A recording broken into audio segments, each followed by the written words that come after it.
বিভিন্ন ধরনের মানুষ পায়খানা প্রস্রাব করে এই মসজিদের নামাজ কামাজ পড়ে এই পর্যন্ত অন্তত এটা ভেঙে ছিল খালি যখন মসজিদে নামাজ পড়বো কোনো না মাননীয় জেলা প্রশাসকের মাধ্যমে যেন বাথরুমটুকু যেন আবার যেন হয়, এলাকার লোকের উপকার হোক, পর্যটন এলাকা যেন মানুষ যেন বাথরুমটুকু ঠিক মতন ব্যবহার করতে পারে। মসজিদে নামাজ পড়তে আসলে আমরা জরুরতের কাজে সারি বাথরুমে যাওয়া হয়, এখন বাথরুমটা ভাঙার কারণে হয়তো রাস্তাঘাটে মানুষ নোংরা করবে।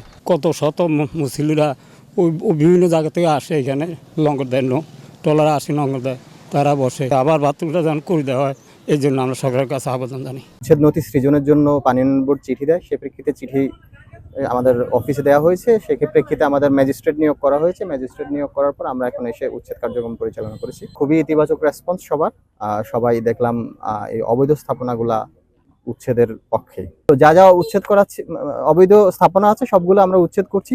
এরপরও যদি কিছু থেকে যায় আপনারা অবশ্যই বলবেন, সেটা আমরা শেষ করে যাব।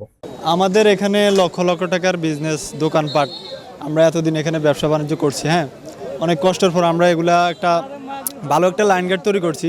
ঠিক ওই টাইমে হ্যাঁ আমাদের এই দোকানপাট যত ব্যবসা বাণিজ্য ছিল সবগুলো মাটির সাথে মিশে দিছে আর কি। দোনো সাইড মিলে আমাদের যে দোকানগুলো, এই দোকানগুলোতে আমাদের প্রায় 5 কোটি টাকার ক্ষয়ক্ষতি হয়েছে।